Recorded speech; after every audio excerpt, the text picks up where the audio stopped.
There's an old saying, a wise one, about how it takes a whole community to raise a child.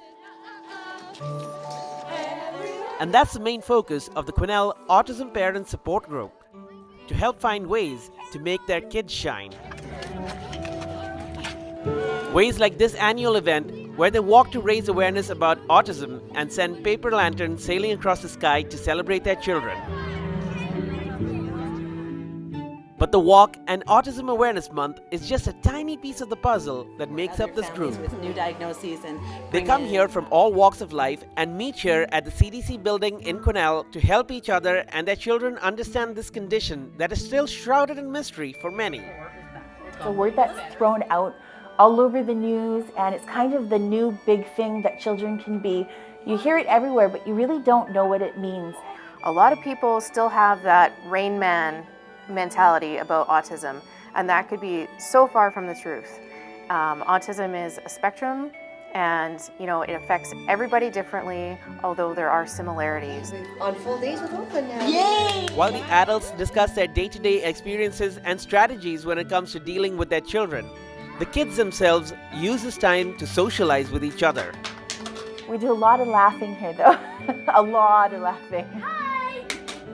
And that social bonding is just as important to the kids as it is for their parents. Like if it was just arguing. You have autistic children or people on the spectrum, you can feel isolated, it can feel overwhelming, things like that. But knowing you're not alone, having people that have gone through it before, all those sorts of things, at least for me, I find helpful because it reminds you that, hey, people have gone through it, you'll survive, and it's not as big a deal as sometimes it feels in the moment. The guy with the big smile here is Thor. But Thor didn't always have such a positive vibe about him. It's this group that helped his mom, Erin, understand the different options she had available to help Thor cope with day-to-day life. When I first started coming here, my son was considered on the very low functioning end of the spectrum.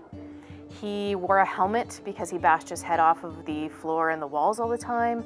He was completely nonverbal, and everyone said that that's the way he was going to be forever.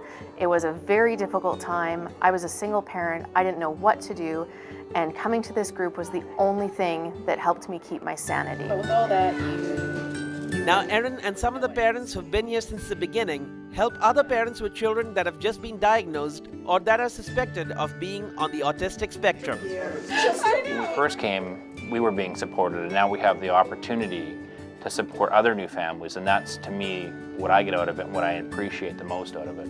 Hello, I'm Noah Pig. At these meetings, they also understand how deeply misunderstood it is to be autistic.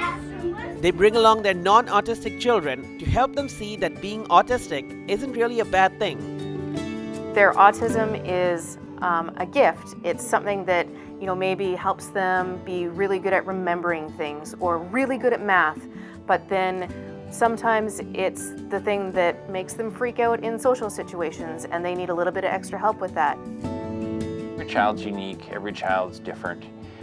Some have a label or a diagnosis, others don't. And for me, it's just learning how best to work with your child no matter what the circumstances are, and to make life the best you can for them. The group meets on the first Monday of every month at 6 p.m. and the childcare at this session is free. For Go on Shaw TV, I'm Anand Chandy.